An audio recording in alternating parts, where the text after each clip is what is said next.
I'm having a hard time deciding what I'm more annoyed by, the fact that this show is now over and I won't get any more episodes, or the fact that they killed a dog in an episode. Really unnecessarily. Not like a hellhound either, just like a dog. Alright, but getting beyond that, Castlevania Season 4.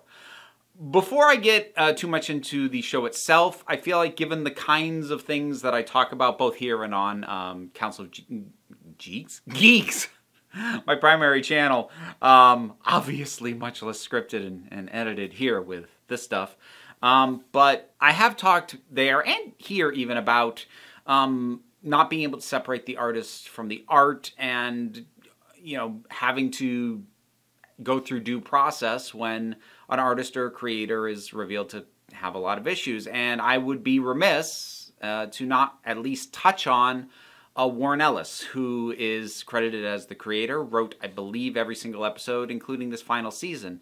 Now, there were a number of, at this point, I'm going to say credible accusations of not physical abuse, but emotional manipulation from quite a few women against him. Something that he has actually not disputed. His position has been that he did not really understand the imbalance of power in the relationships he was in. He did not appreciate how his position and his standing within the creative communities that he operated in gave him this power, and so he failed to recognize that he was abusing it. So he has not said any of these women are lying, and he has actively stepped away from his writing work in various places. He even asked DC to remove one of his finished stories from one of their upcoming, I think it was a trade compilation, I can't remember now. And he wasn't actively involved in the production of this, but he had already written the scripts by the time this all sort of happened. So his name is still on it, and these are still his words that he wrote. Now, I've said in the past that we all have to decide for ourselves what our own level of is between, how key was this figure to any given thing. If it's a director, writer, actor, are they a supporting actor, are they a lead? That's a calculus we all have to do. And then a question of whether or not what they did and how they have behaved in the wake of the accusations are all things that need to be mixed in. I don't think I'm going to be going out of my way to take in any more of Warren Ellis's work. I'm not at a point now, I'm still working through some of this. I'm not at a point now where I'm prepared to cut off his work that I already love, which would include Castlevania. But that's all in the mix. And if my having said that puts you off the show and you feel like because he was definitely the writing creative force behind it, it makes you not want to watch the show, that's valid. Having now said that, because I had to. Like I say, it would have been a weird omission, especially for me, not to at least touch on that. But now let's actually talk about the show. Castlevania Season 4. I really like this show a lot. This is wonderful gothic nonsense. And it's so much fun. The characters are so much fun. The voice work is wonderful. The creature designs are terrific. The action scenes are thrilling.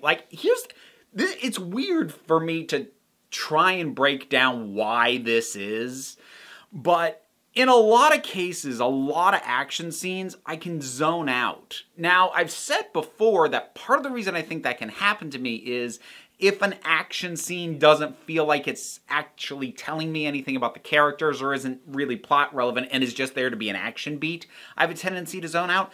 But that logic, and I'm not saying that's wrong or that I was wrong when I said that, but that logic doesn't fit Castlevania because a lot of the action scenes don't really move the plot forward and don't really tell me anything new about the characters, but I love them regardless. I think part of it is just that this show embraces the flair and the absurdity that you can do with animated action films that really doesn't work when you try and do it live action.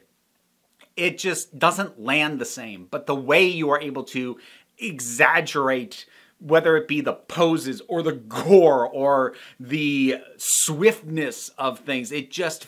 And this show does it really well, just building these action scenes, and they just feel cathartic. Like, even when I'm watching characters like, say, Sypha do stuff that, like, it's not necessarily new. I've either seen her do stuff like that or it's something I figured she could have done. But it's still thrilling to just see that look of determination and claps her hands and just fire bombs a mob of monsters. I'm like, yes! I don't know what it is about this specific show that manages to, like, grab all of the things that will make me actually latch on and engage with and love an otherwise frivolous action scene. It's gotta be like just a combination of everything that it does, between the fight choreography and the absurdity of, you know, what is it that's actually going on, and the designs of the monsters, and the way that each character has a unique combat style that is visibly evident. And when you watch them fight, it's good. And it's been really interesting watching these characters and see how they resolve. And this is very much written to be a finish, a finale. I didn't look into the production too much, but I have to imagine they knew this was going to be the last season going in, because everything that could have possibly been considered dangling is wrapped up. And we have what feel like completed stories for our primary characters, for Alucard, for Sypha, for Trevor, and also for other characters who've been around for a while, like Carmela, like Hector, Isaac. Isaac's scenes, especially like when Isaac sits down and talks to someone or something, it's wonderful. He has another conversation with it's the same night creature he had a conversation with last season. It's so good, and he's giving it a sense of being an actual person and not just being an engine of destruction. Like, he doesn't deny, yes, that's why you were created. Yes, that is probably how I will use you. But that is not all you ever need or should be, because once we're done, what will you do? And that conversation, that interaction, and him just offering this bug-eyed monster berries, and it eats one, and it's like, I remember it all.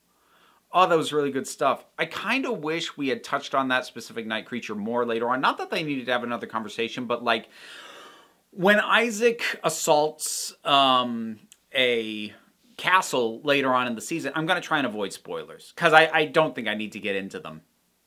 But when Isaac leads his night creatures on assault of a castle later, I wanted to see that specific night creature get a highlight, or at least get singled out, so I knew where they were in the fray.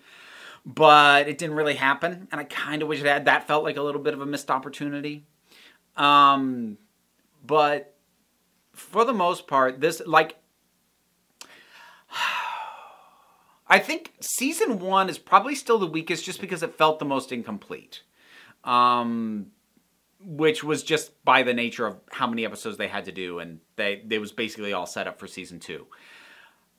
After that, I think this might be my second favorite season behind 2, and then it's season 3, but like, it's tight. It's tight. I think the only reason season 3 is further back is that it had kind of split the party. You had Alucard going through his own thing, and then you had Trevor and Sypha doing their own thing. Both good, but like seeing them pull together and watching their stories converge the way they do in season 2 and then the way they do in season 4. Again, I don't think that fact in and of itself should really be considered a spoiler. That to me is just more energizing than having them on their own separate paths. But so I probably still put season 2 at the top. But season 4 is really good. But, you know, I don't... This is a show, it's a bit like Gotham.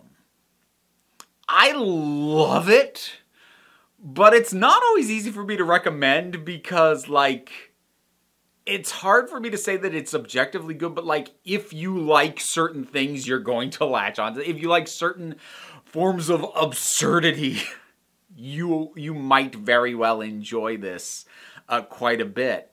And I have had a good time with this show.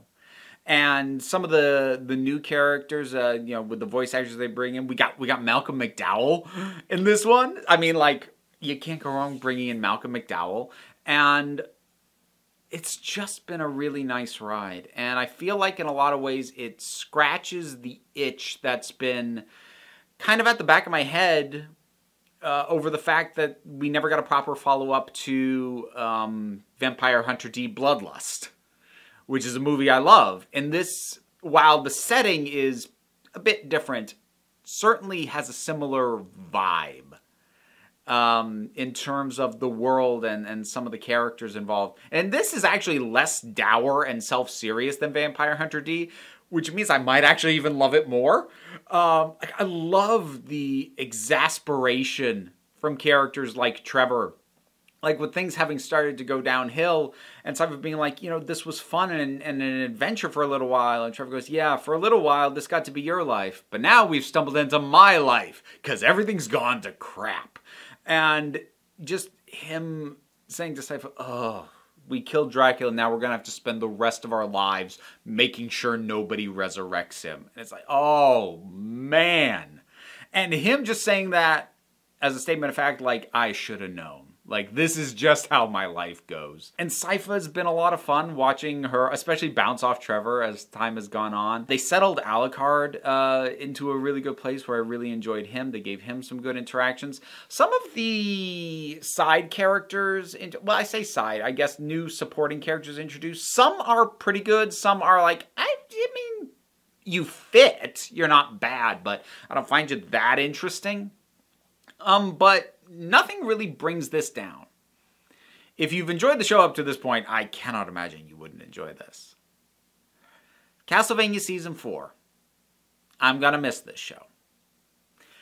You see it, what'd you think about it? Whatever your thoughts are, drop something down in the comments, let's talk about it. There's also a link to my Patreon down there, which is how I pay my bills. Rewards at every tier. But even if you're not able to do that, the likes, the shares, subscribes, they all help me out, but no pressure on that either. Not really, because take a relaxed attitude around here, so just come on back next time you need a break.